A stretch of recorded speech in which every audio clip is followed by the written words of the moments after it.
আমার একটা উপকার করতে পারো? আমি যাতে প্রতিদিন অন্তত একবারের জন্য আমার ভাইয়ের সাথে দেখা করতে পারি, সে সুযোগ করে দেবে।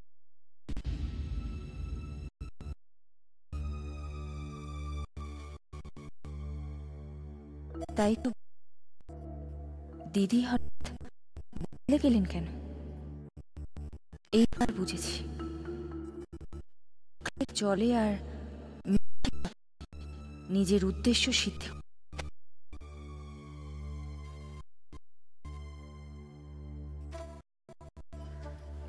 ক্ষমা করবেন, আমরা আপনার করতে পারবো না। মহারাজের নির্দেশ, আপনি যেন স্বামীর সাথে দেখা করতে না পারেন। এখন যদি আমরা আপনাকে সাহায্য করি তাহলে মহারাজের বিরুদ্ধাচারণ করা হবে। আমরা যে সেটা কিছুতেই করতে পারবো না। তবে হ্যাঁ, আমরা স্বামীকে জানাতে পারি যে আপনি তার জন্য কত চিন্তিত। আর আপনি যদি স্বামীর জন্য নিজে হাতে কিছু রান্না করতে চান তাহলে সেটা করে আমাকে দিয়ে দেবেন। আমি নিজে গিয়ে স্বামীকে সেটা দিয়ে দেব। তাহলে কুমারের জন্য আপনি কি রাঁধবেন রাজবতী?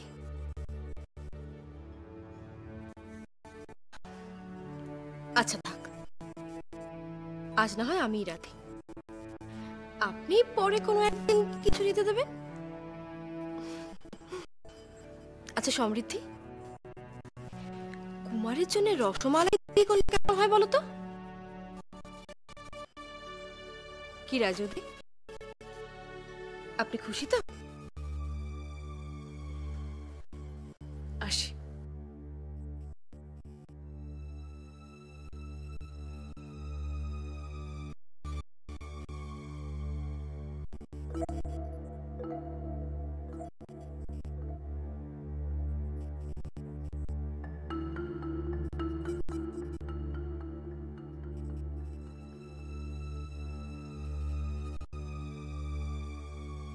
একটুখানি চোখের জল দিয়ে তোমায় ভোলানোটা কত সহজ ঐশিকা। আমার ভাইয়ের সাথে দেখা করার অনুমতিটাও আমি আদায় করে নিতাম, কিন্তু সমৃদ্ধি, আজও তুমি বুদ্ধি দিয়ে আমাকে আটকে দিলে। তবে মনে রেখো, সব দিন কিন্তু সমান হয় না। আর যেদিন আমি সুযোগ পাবো তোমায় বুঝিয়ে দেব তুমি কার সাথে দ্বৈরথে নেমেছ।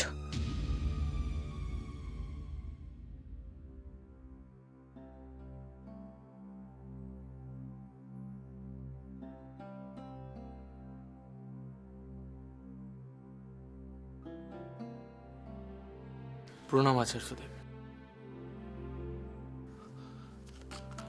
প্রণাম মহারাজ, আসুন, ভেতরে আসুন। আসন গ্রহণ করুন মহারাজ।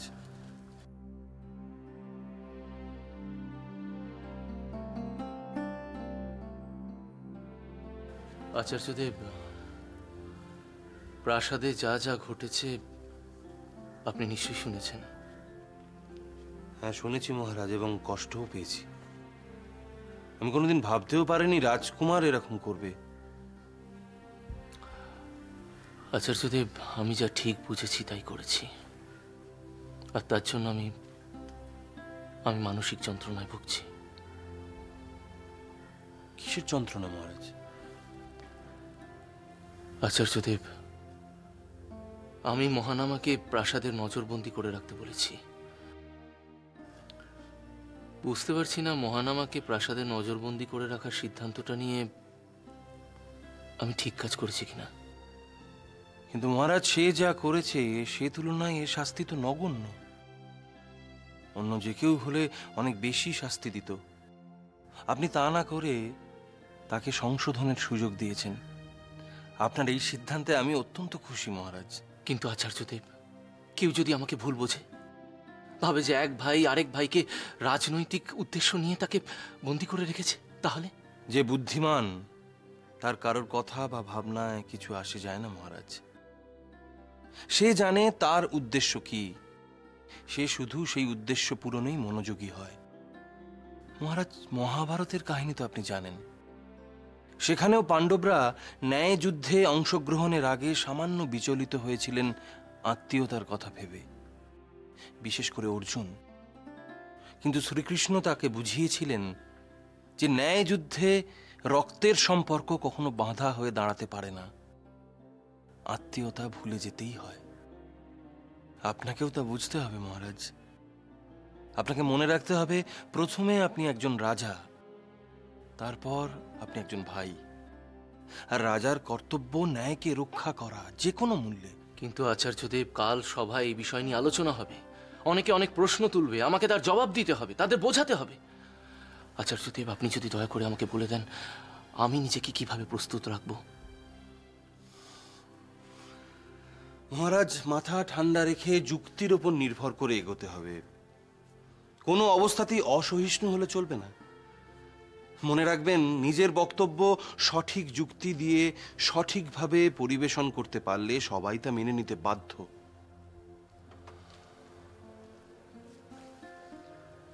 বুঝেছি।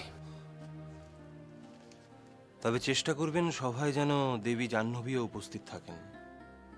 আপনি রাজা হিসেবে সভায় বসবেন, আর দেবী জাহ্নবী হবেন রাজ পরিবারের প্রতিনিধি।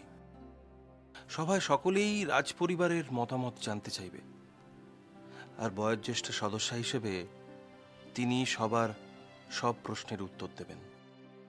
অভিজ্ঞতার কারণে তার মতামতকে সবাই গুরুত্বও দেবে। আচার্যদেব, আপনাকে একটা বিষয় জানিয়ে রাখা প্রয়োজন, এবং তাতে আপনার অনুমতি আবশ্যক।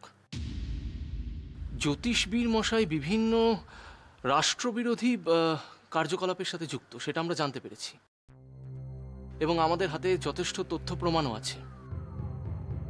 এখন আপনি যদি অনুমতি দেন, তাহলে ওনার বিরুদ্ধে আমরা শাস্তিমূলক ব্যবস্থা নিতে পারি।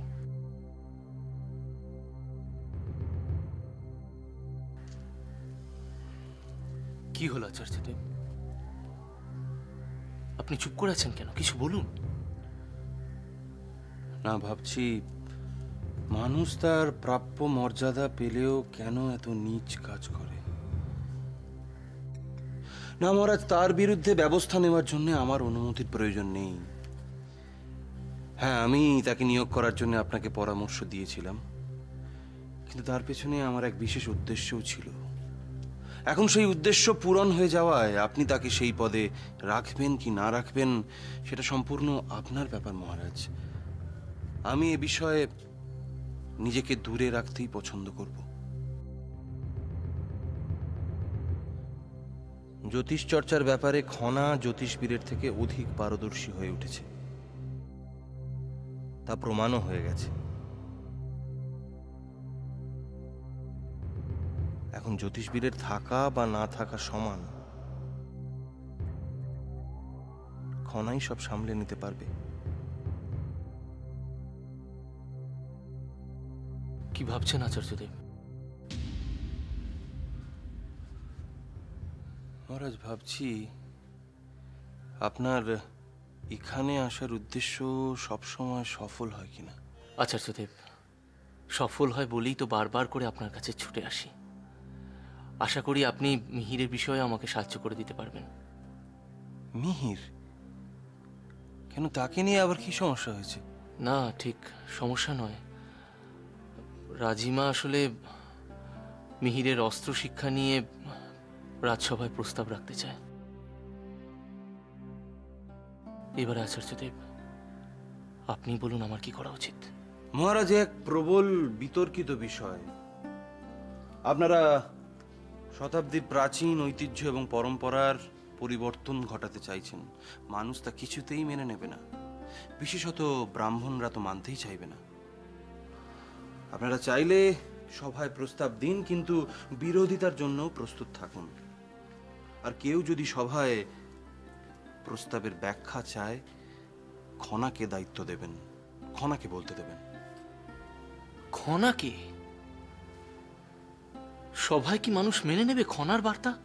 তারা মানতে বাধ্য, কারণ খনা এখন এক রাজকন্যা, আর একজন রাজকন্যার পূর্ণ অধিকার রয়েছে সভার যে কোনো বিতর্কে অংশগ্রহণ করার।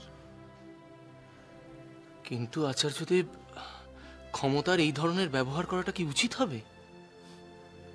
মনে রাখবেন মহারাজ যে প্রয়োজনে ক্ষমতার ব্যবহার করতেই হয়, কিন্তু তার অপব্যবহার অত্যন্ত অন্যায়। ঠিক আছে আচার্যদেব, তাহলে আমি ধরে নিতেই পারি যে আপনার এই বিষয়ে পূর্ণ সমর্থন আছে। দেখুন, বিদ্যা শুধুমাত্র পুঁথিগত হবে এ আমি বিশ্বাস করি না। অস্ত্র শিক্ষা পেলে মানুষ আত্মরক্ষায় সক্ষম হয়, আর আমাদের আত্মরক্ষার অধিকার প্রত্যেকের আছে।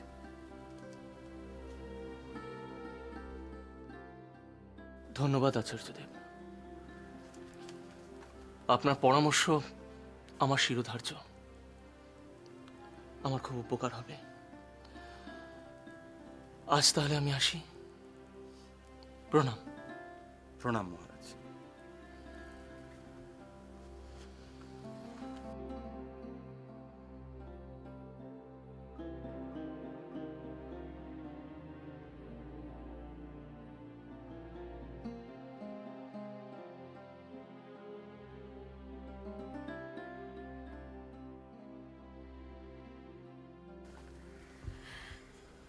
খনা, এই দেখো আমি তোমার জন্য কি এনেছি, পায়েস।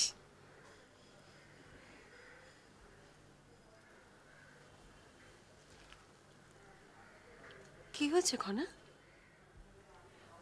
গৌরকিমা, গৌরকিমা, আমি খুব কষ্টের মধ্যে রয়েছি।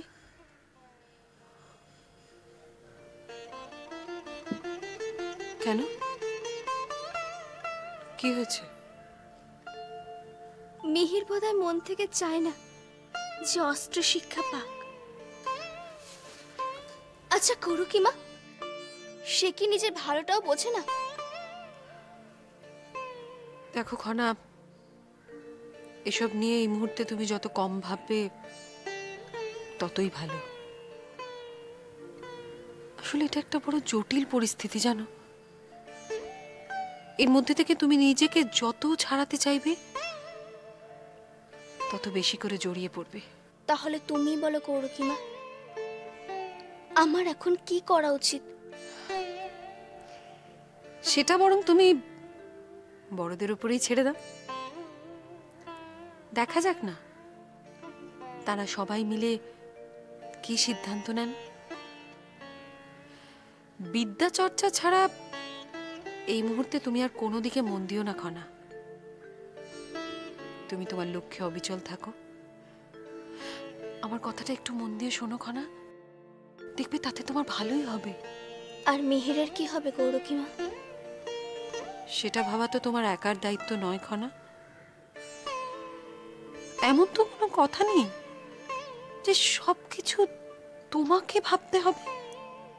আর আমাদের বন্ধুত্ব, সেটাকেও ভুলে যাবো গৌরকিমা? বন্ধুত্ব ভুলতে তো তোমাদের কেউ বলেনি খনা। তবে বন্ধুত্ব এমন একটা বিষয় যা অনেকটাই নির্ভর করে পারিপার্শ্বিক পরিস্থিতি আর ভবিতব্যের উপর। শুধুমাত্র বন্ধুদের উপর সবসময় তা নির্ভর করে না খনা। যাকে এসব নিয়ে তুমি এখন এত ভেবো না। তুমি যদি নিজের স্বপ্ন পূরণ করতে চাও তাহলে সব বিষয় থেকে তুমি নিজেকে দূরে সরিয়ে রেখো আর খুব সচেতন থেকো। কিন্তু কখনোই কোনো বিষয়ে সক্রিয়ভাবে অংশগ্রহণ করো না।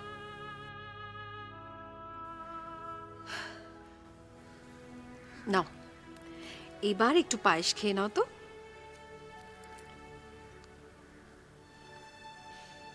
খনা,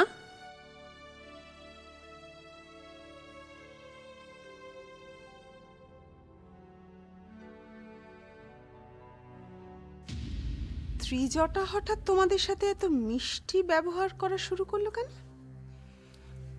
শুধু মিষ্টি ব্যবহার নয় রাজিমা, নিজের যাবতীয় কৃতকর্মের জন্য চোখের জল ফেলে ক্ষমাও চেয়েছেন। আশ্চর্য। আর স্বামীর সাথে রোজ একবার করে দেখা করার অনুমতি প্রার্থনা করেছেন। ও তাই বলো, তার মানে মহান আমার সঙ্গে দেখা করার অনুমতি পাওয়ার জন্য এত কিছু করেছে? হ্যাঁ রাজিমা, আমার কিন্তু ব্যাপারটা মোটেও ভালো লাগছে না। রাজৌদিরা নিশ্চয়ই তলে তলে নতুন কোনো চক্রান্ত করছেন, আর এবার তারা চরম থেকে চরমতম আক্রমণ করবেন। স্বামীর শাস্তির পর ওরা মরিয়া হয়ে উঠেছে। রাজিমা, আমার দিদিকে নিয়ে ভীষণ ভয় করছে। দিদি খুব সরল প্রকৃতির। রাজৌদিরা খুব সহজেই নিজের কাজে দিদিকে ব্যবহার করতে পারে, দিদির ক্ষতি করতে পারে। তুমি ভুল বলনি সমৃদ্ধি, ঐশিকাকে এক্ষুনি সতর্ক করতে হবে আমাদের। রাজিমা, আপনিও কিন্তু খুব সাবধানে থাকবেন। আমার ক্ষতি কেউ করতে পারবে না সমৃদ্ধি, অত সহজ নয়, তুমি নিশ্চিন্তে থাকো। কিন্তু রাজিমা, দুরাত্মার যে ছলের অভাব হয় না। কিন্তু সমৃদ্ধি, আমার সঙ্গে ছল করা তো অত সহজ নয়। দেবী গোদাবরী এসেছিলেন, আমি স্পষ্ট বুঝিয়ে দিয়েছি যে মিষ্টি কথা আর চোখের জলে কিন্তু আমি ভুলছি না। মাসুমা আপনার কাছে এসেছিলেন? হ্যাঁ, এসেও ছিলেন, ফাঁদও পেতেছিলেন, কিন্তু কোনো সুবিধে হয়নি। উল্টে চোখের জলে তাকেই বিদায় নিতে হয়েছে। আমার কিন্তু মনে হয় ওদের উপর কোনোভাবে আক্রমণ করাটা উচিত হবে না। ভীষণ বুদ্ধি দিয়ে কাজ করতে হবে। প্রয়োজনে হেসে দুটো মিষ্টি কথাও বলতে হবে। তার মানে তুমি বলতে চাইছো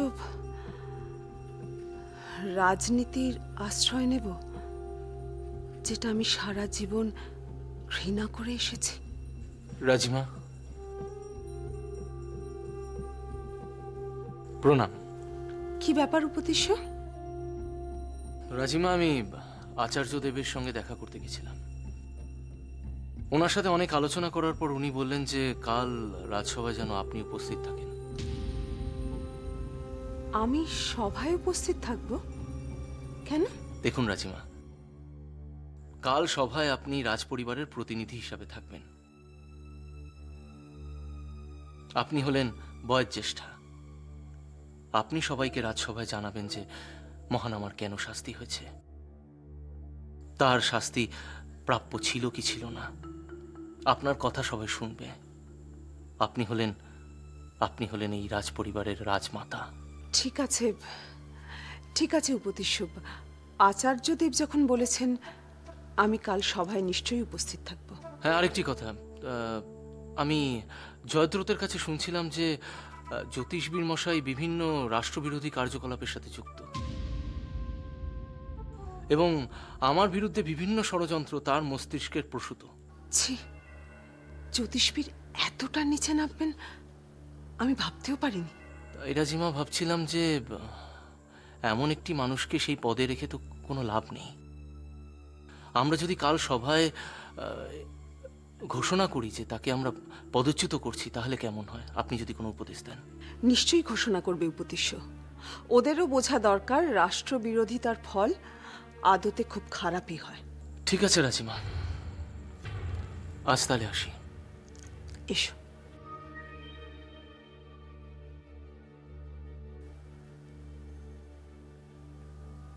রাজিমা, আমার কিন্তু মনে হয় জ্যোতিষবীর মশাইয়ের এই অপসারণ রাজৌদিরা কিছুতেই ভালোভাবে নেবে না। ওরা এর প্রতিশোধ নেবেনি। সেটাই তো স্বাভাবিক। তাহলে আমাদের এখন কি করা উচিত? আমি কি একবার খনার সাথে কথা বলবো? না না না, এই মুহূর্তে খনাকে বিব্রত করাটা ঠিক হবে না। এমনিতেই ও দুশ্চিন্তায় আছে। আমার মনে হয় ও বিশ্রাম নিক। আমরা বরং কাল এ বিষয়ে আলোচনা করব। হ্যাঁ।